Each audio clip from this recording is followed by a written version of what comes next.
வணக்கம் நண்பர்களே, welcome to கற்றது கற்போம் கற்பிப்போம். இந்த வீடியோல எதை பத்தி பார்க்க போறோம்னா, மெட்ராஸ் ஹைகோர்ட் சென்னை உயர் நீதிமன்றத்துல personal assistant and personal clerk அதுக்கான ரெக்ரூட்மெண்ட் நோட்டிபிகேஷன் வந்து விட்டுருக்காங்க. சரியா? அதோட ஃபுல் டீட்டெயில தான் பார்க்க போறோம். வீடியோ போக முன்னாடி இன்னும் நீங்க நம்ம சேனல் சப்ஸ்கிரைப் பண்ணாம இருந்தீங்கன்னா ப்ளீஸ் சப்ஸ்கிரைப் அவர் சேனல் கற்றது கற்போம் கற்பிப்போம். எங்க வீடியோஸ் எல்லாம் பிடிச்சிருந்தா லைக் பண்ணுங்க, அதே மாதிரி உங்க ஃப்ரெண்ட்ஸுக்கும் ஷேர் பண்ணுங்க. இதுதான் அதோட நோட்டிபிகேஷன், ஹைகோர்ட் ஆஃப் மெட்ராஸ். சரியா? நீங்க நோட்டிபிகேஷன் டேட் பார்த்தாலே தெரியும். டிசம்பர் 27, 2020 அன்னைக்கு வந்து இப்போ நோட்டிபிகேஷன் ரிலீஸ் பண்ணிருக்காங்க. Last date for the registration வந்து பிப்ரவரி 3ஆம் தேதி 2021 வரைக்கும் இருக்கு. சரியா? நீங்க அப்ளை பண்றது வந்து ஆன்லைன்ல தான் அப்ளை பண்ணணும். ஆன்லைன் அப்ளை பண்றதுக்குள்ள வெப்சைட் அட்ரஸ் வந்து கொடுத்துருக்காங்க. Madras high court mhc.tamilnadu tn.gov.in. இந்த அட்ரஸ்ல போய் தான் நீங்க வந்து அப்ளை பண்ணணும். என்னென்ன போஸ்ட் வந்து எடுக்காங்கன்னா, personal assistant to the honourable judges. சரியா? அவங்களுக்குள்ள பிஏ அதான் பெர்சனல் அசிஸ்டன்ட். அதே மாதிரி அங்க இருக்கிற ரெஜிஸ்டரர்ஸ் அவங்களுக்குள்ள பிஏ. அது தவிர வந்து third category personal clerk to the deputy ரெஜிஸ்டருக்குள்ள பெர்சனல் கிளர்க். சரி, அந்த 3 டிஃபரெண்ட் கேட்டகரியில வந்து வேகன்சி வந்து எடுக்க போறாங்க. சரியா? எல்லாமே ஆன்லைன் அப்ளிகேஷன் தான். சரி, அதை தான் கிளியரா வந்து மென்ஷன் பண்ணிருக்காங்க. நீங்க ஆன்லைன்ல தான் அப்ளை பண்ணணுங்கிறது கிளியரா மென்ஷன் ஆயிருக்கு. ஃபர்ஸ்ட் வந்து என்ன பண்ணா, நீங்க அப்ளை பண்ண முன்னாடியே வந்து it is mandatory for all the category of the application. எல்லாருமே வந்து நீங்க வந்து உங்க பேசிக் டீடைல வந்து ஃபர்ஸ்ட் வந்து ரெஜிஸ்ட்ரேஷன் பண்ணணும். ஒன் டைம் நம்ம டிஎன்பிசி ஒன் டைம் ரெஜிஸ்ட்ரேஷன் மாதிரி இதுல வந்து ஃபர்ஸ்ட் வந்து பேசிக் பர்டிகுலர்ஸ் வந்து நீங்க வந்து 60 ரூபா பே பண்ணி வந்து அதுல வந்து ரெஜிஸ்டர் பண்ண வேண்டியிருக்கும். 60 ரூபா பிளஸ் அதோட சார்ஜஸ் அப்ளிகேபிள் சார்ஜஸ் இருக்கும், ரெஜிஸ்ட்ரேஷன் ஃபீ. சரியா? இதுக்கப்புறம் வந்து இதை நீங்க ரெஜிஸ்டர் பண்ணதுக்கு அப்புறம் தான் இந்த எக்ஸாமினேஷனுக்கு அப்ளை பண்ண முடியும். சரியா? ஃபர்ஸ்ட் வந்து உங்க பேசிக் டீடைல்ஸ் வந்து இதுல போய் நீங்க ரெஜிஸ்டர் பண்ணணும். எல்லாருமே வந்து ரெஜிஸ்டர் பண்ணணும். சரியா? அதான் இங்க கிளியரா மென்ஷன் ஆயிருக்கு, பாத்துக்கோங்க. இதான் வந்து வேகன்சி இப்போ பாத்தீங்கன்னாலே தெரியும். இந்த ஹானரபிள் ஜட்ஜஸ்குள்ள பிஏ மட்டும் வேகன்சி வந்து அதிகமா இருக்கு, 66 வேகன்சி. அதுலதான் சேலரி வந்து அதிகம். சரியா? இங்க பேசிக் பே பாத்தீங்கன்னாலே தெரியும், 5600 56,100 ரூபாய் வந்து பேசிக் பேயே இருக்கு. இதை ஒரு அடிஷனல் ஸ்பெஷல் பேலாம் வரும். இதை ஒரு அலவன்சஸ் எல்லாமே ஆட் ஆகி அரௌண்ட் 70,000 நெருக்கி வந்துடும். ஃபர்ஸ்ட் இதே பெர்சனல் அசிஸ்டன்ட் டு த ஜட்ஜஸ்க்குள்ளது. அதுக்கப்புறம் பெர்சனல் அசிஸ்டன்ட் டு த ரெஜிஸ்டரர்ஸுக்கு அதோட கம்மியான சேலரி. பேசிக் பே பாத்தீங்கன்னா 36,400 அதுல வந்து ஸ்டார்ட் ஆகும். அதுல வந்து ஒரு 8 வேகன்சி இருக்கு. Third category personal clerk for the deputy registrars. அது வந்து பே லெவல் 10. பேசிக் பே வந்து 26,600 ஸ்டார்ட் ஆகும். அதுல ஒரு 3 வேகன்சி வந்து இருக்கு. சரியா? இங்க டோட்டலா பாத்தீங்கன்னா ஒரு 77 வேகன்சி வந்து இருக்கும். சரியா? இது வந்து குவாலிஃபிகேஷன் இப்போ ஏஜ் வந்து எவ்வளவு இருக்குன்னு இப்போ மென்ஷன் பண்ணிருக்காங்க. நீங்க எக்ஸப்ட் வந்து நீங்க ஜெனரல் கேட்டகரி அப்படின்னா அதர் ஸ்டேட் இல்ல, இப்ப நம்ம தமிழ்நாடு உள்ள எஸ்சி எஸ்டி பிசி எம்பிசி இதுல இந்த கேட்டகரியில வரீங்க, பிசி முஸ்லீம். இதுக்கு எல்லாமே வந்து மேக்சிமம் வந்து 35 ஏஜ் வரைக்கும் வந்து நீங்க அப்ளை பண்ணலாம். நீங்க ஏஜ் கால்குலேட் பண்றதுக்கு டேட் பாத்துக்கோங்க, ஜூலை 1ஆம் தேதி 2020. இந்த டேட்டை வந்து பேஸ் பண்ணி தான் வந்து நீங்க வந்து ஏஜ் வந்து கால்குலேட் பண்ணணும். மினிமம் ஏஜ் வந்து 18 இயர்ஸ், மேக்சிமம் வந்து 35 இயர்ஸ் வரைக்கும் இருக்கும். சரியா?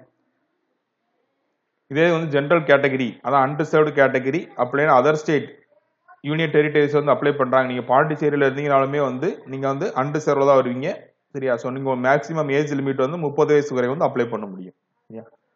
வந்து ஏஜ் ரிலாக்ஸேஷன் சில கேட்டகரிக்கு வந்து இது தவிர கொடுத்துருக்காங்க. நீங்க ஆல்ரெடி வந்து இன் சர்வீஸ் வந்து இப்ப கோர்ட்ல ஒர்க் பண்ணிக்கிட்டு இருக்காங்க, அவங்க வந்து 45 இயர்ஸ் அது வரைக்கும் வந்து ஏஜ் ரிலாக்ஸேஷன் வந்து மென்ஷன் ஆயிருக்கு. சரியா? அதே மாதிரி டெம்பரரி போஸ்ட்ல ஆல்ரெடி வந்து இப்போ கோர்ட்ல இருக்காங்கனாலும் அவங்களுக்கு வந்து மேக்ஸிமம் ஏஜ் 45 வரைக்கும் வந்து மென்ஷன் ஆயிருக்கு.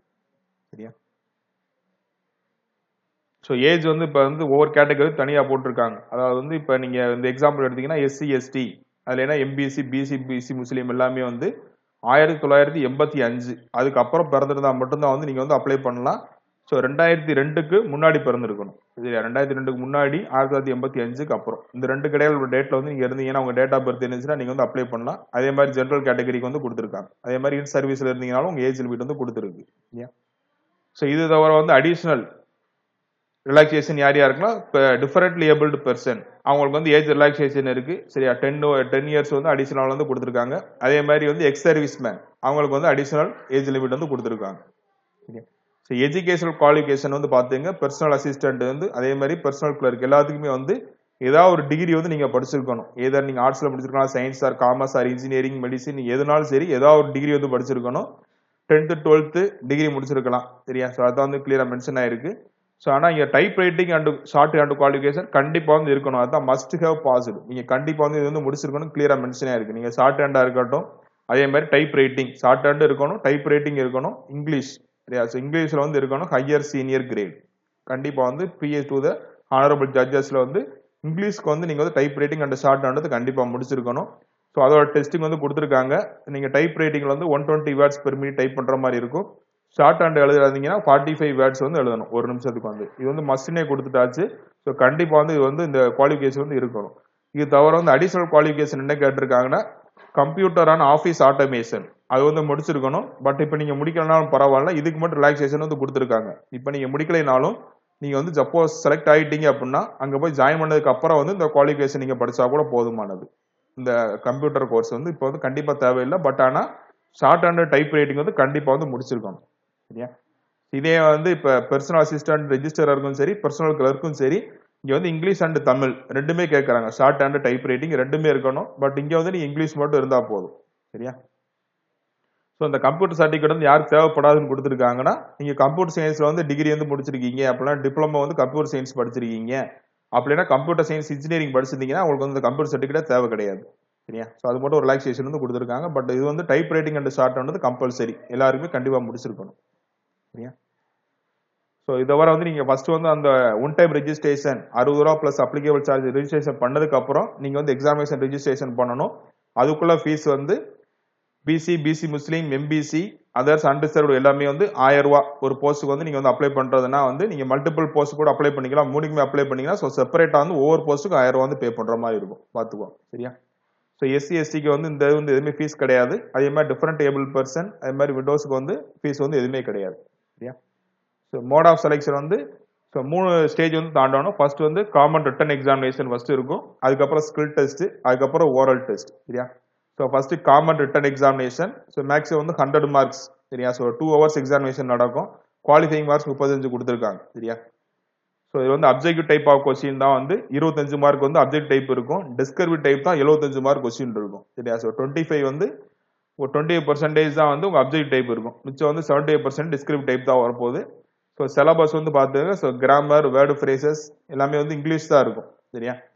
ஸோ சிங்க்ரோனிம்ஸ், synonyms, antonyms, essay writing, precis writing, letter writing, elaboration, make your own sentence. So இந்த லாஸ்ட் ஒரு 3-4 இது வந்து ஃபர்ஸ்ட் 2ல மட்டும் தான் வந்து அப்ஜெக்டிவ் டைப் வரும். ஸோ இந்த 4 கேட்டகரியுமே வந்து டிஸ்கிரிப்ட் டைப் தான் வரும். சரியா? ஸோ இது வந்து சிலபஸ் வந்து கொடுத்துருக்காங்க ரிட்டன் எக்ஸாமினேஷன் உள்ளது. சரியா? ஸோ இதில் வந்து ஷார்ட் லிஸ்ட் ஆகிருந்து அடுத்த செகண்ட் ஸ்டேஜ் போனீங்கன்னா ஸ்கில் டெஸ்ட் இருக்கும். ஸோ ஸ்கில் டெஸ்ட் வந்து ஆல்ரெடி மென்ஷன் பண்ணதான். சப்போஸ் வந்து நீங்க அந்த PA to the honorable judgesக்கு இருந்தீங்கன்னா உங்களுக்கு வந்து இங்கிலீஷ் மட்டும் இருக்கும் டைப் ஷார்ட் ஹேண்ட். அப்படி இல்லைன்னா இங்கிலீஷ் தமிழ் வந்து ரெண்டுமே வரும். நீங்க வந்து அந்த ரெஜிஸ்டருக்குள்ள PA அண்ட் பர்சனல் கிளர்க் வந்து அப்ளை பண்ணிருந்தீங்கன்னா. சரியா? ஸோ இது வந்து எந்த மாதிரி டெஸ்ட் கண்டக்ட் பண்ணணும்னு கொடுத்துருக்காங்க. சரியா? ஷார்ட் ஹேண்ட் டெஸ்ட் வந்து பாத்தீங்கன்னா தெரியும், அது வந்து 100 மார்க் டெஸ்ட் இருக்கு. ஸோ அதில் வந்து டிக்டேஷன் வந்து பண்ணுவாங்க. நீங்க வந்து 7 மினிட்ஸ்ல வந்து 120 வேர்ட்ஸ் பெர் மினிட் அது வந்து நீங்க வந்து எழுதுற மாதிரி டைப் பண்ற மாதிரி இருக்கும். சரியா? ஸோ வந்து பிரிண்ட் எடுத்து வந்து கொடுக்கணும். ஸோ 90 மார்க்ஸ் மினிமம் வந்து எடுக்கணும். சரியா? ஸோ அது வந்து 10 மார்க்ஸ் வந்து ஷார்ட் வந்து அவுட்லைனுக்கு வந்து தனியாக கொடுத்துருக்காங்க. சரியா? அது தனித்தனியாக வந்து இண்டிவிஜுவலா மார்க் பண்ணியிருக்காங்க. இதுல வந்து ஷார்ட்டா வந்து அவுட்லைன் வந்து பண்றதுக்கு அதே மாதிரி டிரான்ஸ்கிரிப்ஷனுக்கும் தனியாக கொடுத்துருக்காங்க. சரியா? ஸோ இதுல வந்து மினிமம் 35 எடுக்கணும். இதுல வந்து மினிமம் வந்து 3.5 அவுட் ஆஃப் 10க்கு வந்து எடுக்கணும். சரியா? ஸோ இது வந்து எப்படி எவாலுவேட் பண்ணி கொடுத்துருக்காங்க. ஃபுல் மிஸ்டேக்னா வந்து 1 மார்க் வந்து உங்களுக்கு டிடெக்ஷன் பண்ணிடுவாங்க. ஆஃப் மிஸ்டேக் இருந்தா 0.5 வந்து டிடெக்ஷன் பண்ணிடுவாங்க. சரியா? ஸோ டீடைல்டா கொடுத்துருக்காங்க. ஸோ இந்த மாதிரி வந்து மார்க் வந்து மைனஸ் பண்ணுவாங்க ஷார்ட் ஹேண்ட்லங்கிறது கொடுத்துருக்கு. சரியா? ஸோ இப்போ தமிழ் வந்து இப்போ இருக்குது, அதுக்கு வந்து அதே மாதிரி கொடுத்துருக்காங்க. ஸோ இங்கே 90 மார்க்ஸ் 10 மார்க்ஸ் இருக்கு. சரியா? ஸோ இங்கே வந்து ரெண்டுமே நீங்க எழுதுற மாதிரி இருக்கும். அதாவது வந்து நீங்க கிளர்க்கு அதே மாதிரி பர்சனல் அசிஸ்டன்ட் டு த ரெஜிஸ்டருக்கு அப்ளை பண்ணீங்கன்னா வந்து தமிழும் இன்க்ளூட் ஆகும். ஸோ தமிழுக்கும் அதே மாதிரி தான் எவாலுவேஷன் மெத்தட் அதே தான் கொடுத்துருக்காங்க. ஸோ அதே மாதிரி ஸ்கில் டெஸ்ட் அதே மாதிரி மேக்ஸிமம் வந்து 100 மார்க்ஸ் இருக்கும். சரியா? இதே மாதிரி வந்து எதுக்கெல்லாம் வந்து இப்போ வந்து நம்ம மார்க் வந்து மைனஸ் பண்ணாங்கிற டீட்டெயில் வந்து கொடுத்துருக்காங்க. சரியா? ஸோ எத்தா அப்புறம் சொன்னதான் இங்கே மென்ஷன் ஆயிருக்கு, பார்த்துக்கோங்க. சரியா? அவ்வளவுதான். ஸோ ஃபர்ஸ்ட் வந்து நீங்க ஸ்கில் டெஸ்ட் இதுக்கெல்லாம் முடிஞ்சதுக்கு அப்புறம் வந்து லாஸ்டா வந்து 1:2 வந்து ஓரல் டெஸ்ட் வந்து எடுப்பாங்க. ஸோ ஓரல் டெஸ்ட் வந்து மேக்ஸிமம் 15 மார்க் இருக்கும். ஸோ ஓரல் டெஸ்ட் இது மெயினாக வந்து இங்கிலீஷ் தான் செக் பண்ணுவாங்க. Language skill, vocabulary, mental alertness, skills, so இது எல்லாமே மென்ஷன் பண்ணியிருக்காங்க. ஸோ இதை பேஸ் பண்ணி தான் அவங்க இன்டர்வியூ இருக்கும். சரியா? ஸோ இது வந்து அட்வான்டேஜ், இந்த இன்டர்வியூக்கும் அட்வான்டேஜ் கொடுத்துருக்காங்க. ஓரல் டெஸ்ட்டுக்கும் ஸ்போர்ட்ஸ், அத்லெட்டிக்ஸ், NCC, NSS இதெல்லாம் வந்து கொஞ்சம் வந்து இருந்துச்சுன்னா கொஞ்சம் ப்ரியாரிட்டி இருக்கும். சரியா? ஸோ ப்ரிப்பரேஷன் ஆஃப் செலெக்ஷன் இதே தான். சரியா? ஸோ ஃபைனல் செலெக்ஷன் வந்து எதை வச்சு இருக்குமா, skill test and oral test மட்டும் தான் எடுப்பாங்க. ஃபர்ஸ்ட் வச்சு ரிட்டன் டெஸ்ட் மார்க் வந்து கன்சிடர் பண்ண மாட்டாங்க. சரியா? ஃபைனல் செலெக்ஷனுக்கு நீங்க type writing, short hand test அதே மாதிரி ஓரல் டெஸ்ட் இந்த ரெண்டை வச்சு தான் வந்து ஃபைனல் டெஸ்ட் வந்து அரே பண்ணுவோன்னு போட்டிருக்காங்க. சரியா? ஸோ அதே மாதிரி ப்ரிஃபரன்ஸ் வந்து நீங்க மூணுமே கொடுத்துருந்தீங்கன்னா ஃபர்ஸ்ட் வந்து personal assistant honourable judge first கொடுத்தது இருக்கும். அதுக்கப்புறம் வந்து PA டு த ரெஜிஸ்டரர், தேர்டு தான் கிளர்க் வந்து வரும். ஸோ ஈக்குவல் மார்க்ஸ் இருந்தீங்கன்னா வந்து யார் வந்து ஏஜ் வந்து அதிகமா இருக்காங்களோ அவங்களுக்கு வந்து ப்ரிஃபரன்ஸ் வந்து கொடுப்பாங்க. சரியா? ஸோ இதுக்கப்புறம் வந்து என்ன கொடுத்துருக்காங்க, ஸோ பிளேஸ் ஆஃப் போஸ்டிங் வந்து எங்கெங்கெல்லாம் இருக்குன்னு மென்ஷன் ஆயிருக்கு. சரியா? ஸோ இங்கே சென்னை ஆர் மதுரை, சரியா? ஸோ இதெல்லாம் ஹைகோர்ட்ஸ்ல வந்து மென்ஷன் ஆயிருக்கு. சரியா? இதான் வந்து கொடுத்துருக்காங்க. ஸோ டீட்டெயிலாக வந்து வேகன்சி வந்து இந்த டோட்டல் வேகன்சி கொடுத்துருந்தாங்களே ஃபர்ஸ்ட் இதில் 66 வேகன்சி இருந்துச்சு. ஸோ 66 வந்து கேட்டகரி வைஸ் வந்து ஸ்பிளிட் பண்ணி கொடுத்துருக்காங்க. ஜென்ரல் 10, பிசி, அதே மாதிரி எம்பிசிக்கு ஒன்னொன்னுலேயே வந்து தமிழ் மீடியம் ரிசர்வேஷன் இருக்கு. சரியா? ஸோ விடோக்கு இருக்கு. ஸோ எல்லாமே தனித்தனியாக வந்து செக்ரிகேட் பண்ணி கொடுத்துருக்காங்க. ஸோ பார்த்துக்கங்க. சரியா? So thank you for your valuable time. Don't forget to subscribe our channel. கற்றதுமே கற்போம் கற்பிப்போம். We will meet in the next video. Thank you.